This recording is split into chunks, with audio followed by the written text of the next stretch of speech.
President Donald Trump has refused to concede the election to Joe Biden, making unsubstantiated claims that he only lost because of fraud, and top Republicans are beginning to sound at least somewhat sympathetic to him. On Monday, Attorney General Bill Barr gave special authorization for U.S. attorneys to investigate substantial allegations of election fraud, in a departure from the Justice Department's typical practice of waiting until election results are certified to avoid influencing the results. After meeting with Barr, Senate Majority Leader Mitch McConnell said in a speech on the Senate floor that Trump was 100% within his rights to look into allegations of irregularities and weigh his legal options, adding that the courts are here to work through concerns. Later on Monday, news broke that Richard Pilger, the career Justice Department official who headed the Election Crimes Branch, resigned from his post in protest of Barr's move, writing in an email to colleagues that the new guidance was abrogating the 40-year-old non-interference policy for ballot fraud investigations. Pilger has not resigned from the department entirely, though, just from his particular post. It's unclear whether Barr's authorization of election fraud investigations will lead to anything at all, much less a second term for Trump. To get to 270 electoral votes, Trump would need to somehow overturn the outcome in at least 3 states where Biden leads by 10,000 votes or more. Among the many, largely dubious, claims of election irregularities the president's legal team has made so far, there's nothing close to a claim that would disqualify that many votes. So it's possible that this is an exercise mainly meant to humor the president and/or satisfy the Republican Party's base, which, though it may be damaging to public confidence in the election system, won't actually prevent Biden from being sworn in. The more dangerous scenario would be as follows.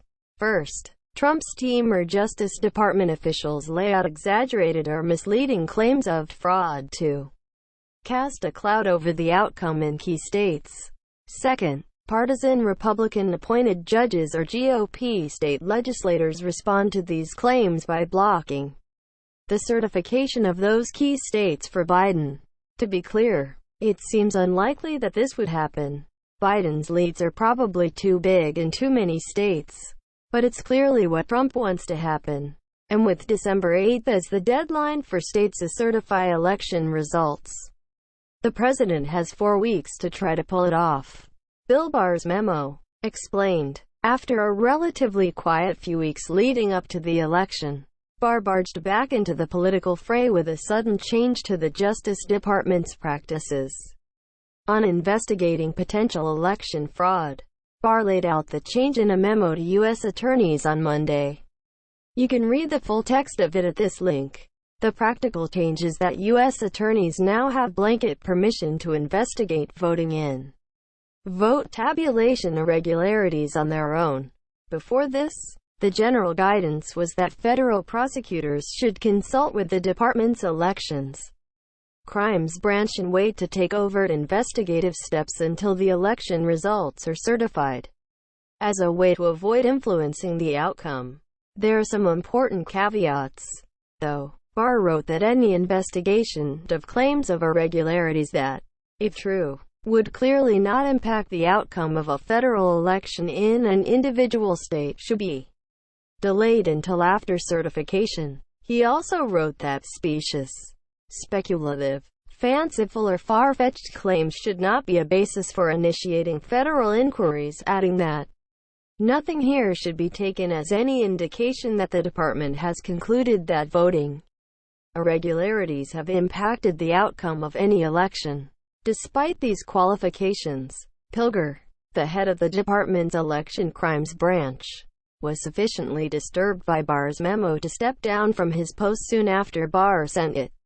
Pilger wrote in an email to colleagues that the change meant abrogating the 40-year-old non-interference policy for ballot fraud investigations in the period prior to elections becoming certified and uncontested. He added that, having familiarized himself with the policy, he must regretfully resign from his role. I have enjoyed very much working with you for over a decade to aggressively and diligently enforce federal criminal election law, policy, and practice without partisan fear or favor, Pilger added, seeming to imply something different was now going on. Here is Richard Pilger's email to his colleagues. pic.twitter.com/dxzqzmbg6f. Vanita Gupta, at Vanity Gupta CR, November 10, 2020. The case for Barr's change is this. If there actually was voter fraud on a scale large enough to impact the outcome of this election, it would be good to know that quickly. Again, this seems extremely unlikely given that tens of thousands of votes would have to be affected across at least 3 states. But the reality is, the president has been making completely baseless assertions for months that there would be widespread voter fraud, and he continues to do so in an effort to explain his loss. And Barr and top Justice Department officials have often shown themselves, often dubiously, as eager to back up the president's talking points.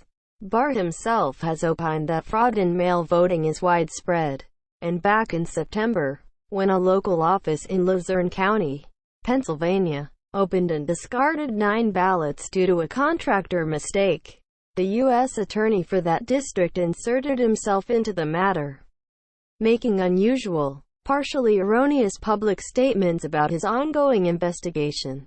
So will Trump and Barr's U.S. attorneys truly play it straight with any investigation into voter fraud, or will they mislead the public and/or misstate their findings in an effort to help the president politically, as Barr did with his letter framing special counsel Robert Mueller's Trump-Russia report? What Mitch McConnell said. The networks may have called the election for Biden on Saturday, but few leading Republicans have done the same.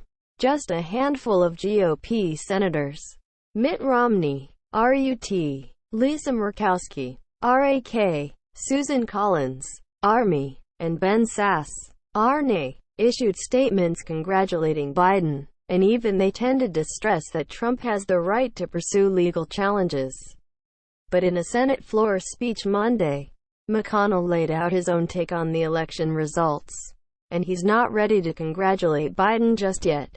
President Trump is 100% within his rights to look into allegations of irregularities and weigh his legal options, McConnell said. And notably, the Constitution gives no role in this process to wealthy media corporations. The projections and commentary of the press do not get veto power over the legal rights of any citizen, including the President of the United States. McConnell's speech wasn't a call to arms. Exactly. He didn't endorse Trump's claims of voter fraud. He merely said that if Trump thinks there's fraud, he can look into it and sue if he wants to.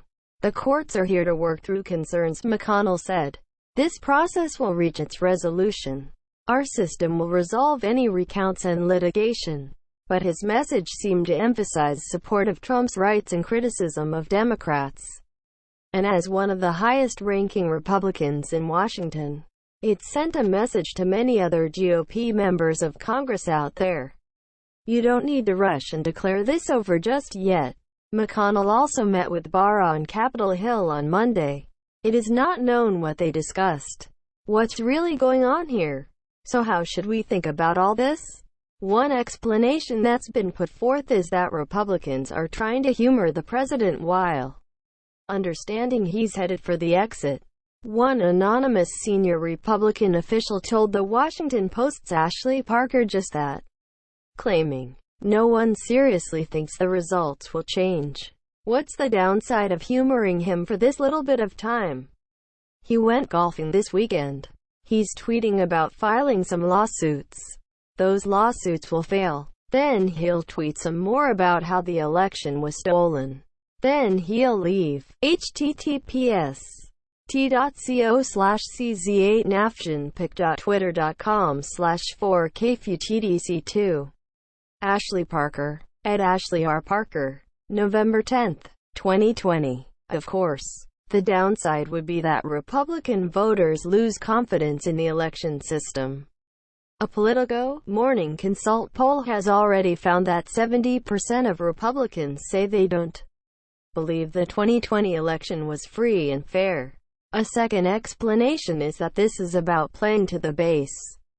The Washington Examiner's David Drucker reported that Republican insiders privately concede Biden ousted Trump, but they're reluctant to acknowledge that because they fear a rebellion by grassroots conservatives loyal to President Trump that would sink the party's Senate majority. Indeed, those two special elections in Georgia in January are surely on McConnell's mind, as they'll determine whether he's Senate Majority Leader or Minority Leader next year. But even beyond Georgia, Republicans are aware their base loves Trump, and that if they're perceived as being disloyal or having stabbed him in the back, they could pay the price in future primaries. Theoretically, the hope here might be that Trump will eventually decide to throw in the towel, so they don't have to publicly undercut him before that. And maybe he will. But what if Trump doesn't want to throw in the towel? Currently, Biden leads by about 146,000 votes in Michigan, 45,000 votes in Pennsylvania, 36,000 votes in Nevada, 20,000 votes in Wisconsin, 14,000 votes in Arizona, and 12,000 votes in Georgia. For Trump to get 270 electoral votes, he would have to change the outcome in at least 3 of those states. A tall order. Trump also faces a deadline, December 8th, when states have to have their election results certified. 6 days after that, on December 14th, the Electoral College will vote, setting its results in stone. Congress has the role of counting those electoral votes in January, but it would take a majority in both the House and Senate to sustain any objection to the initial count. So Trump evidently hopes he can concoct a narrative of fraud that will win over Republicans, and that some combination of Republican state officials, legislators, and judges will block the certification of results in key states for Biden. That seems far-fetched. Trump's suits have had little legal success so far. Republican state officials involved in the counts have insisted they've found no fraud, and some GOP leaders in state legislatures have said they won't or can't change the outcome. But Trump has 4 more weeks to try to change their minds.